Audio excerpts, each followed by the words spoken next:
Hello everybody, hope you're doing well. Welcome to the second video of Monday. I think I'm uploading this on Monday. So yeah, I'm at the moment, I think we're like a house viewing on at the moment, so people are around my house. So hopefully, you know, it's just, we're trying to sell the house. That's it in a nutshell. But this video is all about like Medusa being used in 3.1 Thronebreaker difficulty. And yeah, this is not Medusa, but a point to make at the moment is that, look, you don't have to use Medusa. Medusa plays into the hashtag Inhuman, so she can go cross-fight with getting those Fury buffs up. And the Fury passives, but the thing is that you don't have to use it. You can use any other champion. You could even use APOC if you want to build them up with persistency, genetic code over several fights. Again, it's down to you, personal preference, how you see fit to kind of like you know, come up with counters, options, and things like that. But you can see definitely that Archangel, especially a rank 3 6-star, is doing some work, but it's not being the one I'm having the most fun with. So yeah, I'm still finding Thronebreaker difficulty a suck on time and also a suck on the energy that you invest into it, especially from what you get back rewards wise. Those are just my personal things. AI is a bit kind of hit and miss with this. You can see AI kind of being good, bad, and ugly to me in its kind of like rotation. Some really weird stuff. Input's still bad in this game, and Kabam always say that no, it's the player, it's down to the client. Check your game, please, Kabam. Just check your game once in a while, just to make sure that it's working well. It's not just in Thronebreaker difficulty. When it comes to AI profiles and inputs, it's all over the game, and it's just something that needs to be constantly addressed. And again, Kabam will probably disagree with that, but it always needs to happen. You know, if I had a game, I want to make sure that every aspect is well checked, overviewed, and is working well each month. But in any case, enough about that. Let's talk about the amazing champion that is Medusa. So fight by fight, you can get yourself cross-fight Fury buffs, which you can see top left-hand corner is in red, and that's building up quite nicely. It's building up quite nicely to 10, and then we'll take that to the next fight. Different paths, there's different options, and you will find that you'll be taking considerations of counters, whether or not you're taking, I don't know, a shock immune champion that's going to be handy against the likes of Guardian, or you're going to be taking in your Human Torch or a counter to Mojo. Mojo?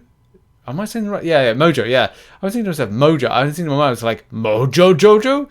Man, I've got to like stop thinking about Mojo Jojo when it comes to things, and I'm having a bit of a joke. But yeah, Mojo is it's annoying, so you have to bring a considerable and a specific counter to it. And that's the biggest problem when it comes to Thronebreaker difficulty, is this constant need for specific counters on you know, class specific or tag specific kind of interaction.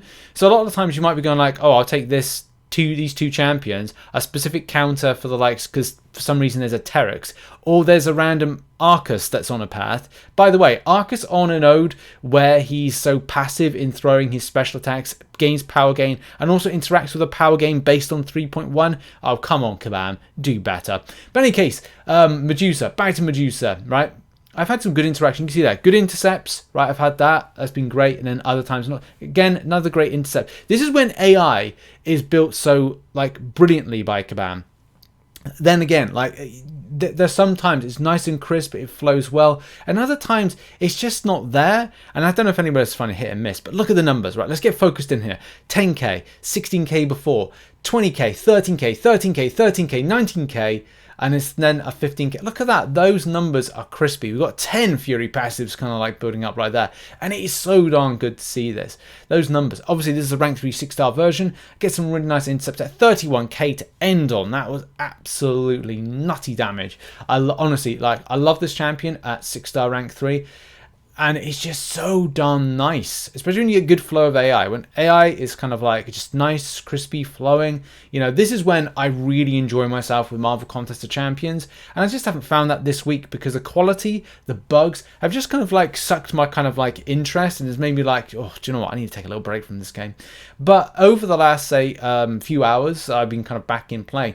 Some of the decent AI flow, whoa, 26k right there, has started sucking me in to kind of like be interested again. And it gives me hope that maybe Kabam can actually get some stuff together with this and kind of like, you know, figure out a decent way to make the game, you know, work better. And they might say, we haven't done anything in the last several hours in the game. Well, the same thing they could say they didn't do anything in the last few hours of Friday. Yet, for some reason, the Battlegrounds has had a huge bug with it. The same way they could say exactly the same thing on Wednesday. Like, oh, we didn't do anything to break the game, but for some reason persistency doesn't work. You know, weird stuff like that. Any case, regardless of that, man, love the damage. 17k off the crits right there. We're getting some good Fury Fury damage. That was like 7k right there. 7k, 4k of the basic kind of white damage. And then we got the nice kind of like crispy amounts of damage. Getting a nice big SP2 in any second. Now, let's see what the damage is going to be. That's still like a nice flurry of damage, kind of like eliminating the champion. Now, moving on. Oh, did you see that Loki was a class disadvantage and was still doing stonks of damage? Honestly, love that. Love that energy right there. And we got the Fury passives going from fight to fight with the Fury buffs that are already up, giving us some nice ticks of damage right there. Look at this meaty damage. Captain Marvel was kind of an easy rotation on this one, and the special attacks mean I can get right in. I mean, I did get knocked quite badly by a Ronan fight. As you can see, my health is a lot lower. It's 14%, sorry. And then, you know, but it doesn't matter because look at that. All of those flurries of damage. Any case, right, end fight is going to be an Apocalypse versus Baron Zemo fight. I think I messed up on this with a Magneto beforehand, so I was like, okay, let's use this. Got very lucky with the AI being a bit kind of like standoffish when I was rooted. But I always like to do the SP1 rotation, look out for that sword kind of press forward and then kind of like follow back and get some good damage right there. And yeah, just the game is going to be over any moment now. I threw a little kind of like attack right there because the AI has been so kind of defensive at times. I'm just trying to like coast out the enemy to actually move.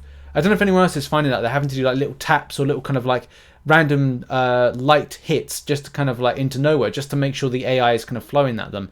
But yeah, I get lucky with a parry right there and I can get my rotation off, heading into the block, trying to encourage the special attack to be baited out. Sometimes it doesn't work, but I can be aggressive right here.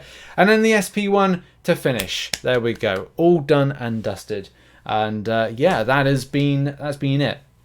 As I said, I'm enjoying using certain champions in certain crossfight stuff. Scarlet Witch, for example, OG, lots of fun, and we'll probably be doing some footage of that soon. Just wanted to share, you know, having a good time with certain champions in this mode. 100% did that one, and should be live streaming a bit of this today. So yeah, thanks for watching. There's a video I really want to make, which is all about energy volumes on energy that you can get for free on a monthly basis, and also the extent of content you have to do on a monthly basis in Marvel Contest of Champions, and try and figure out whether or not there's enough free energy to be competitive in Battlegrounds, to do story mode when we get new story mode added in, enough for event quests on all the various different difficulties you've got to do, and kind of see, yes, is there enough energy for players without having to overgrind and spend units and energy refills. A very interesting video topic. If I have more time, we've got viewings for the house, so I'll try and work on that video today and try and get that out for tomorrow. But if there's some news or information to go off of, I will do that. But I know that the persistent charge-based bug is something a lot of players are interested in looking into.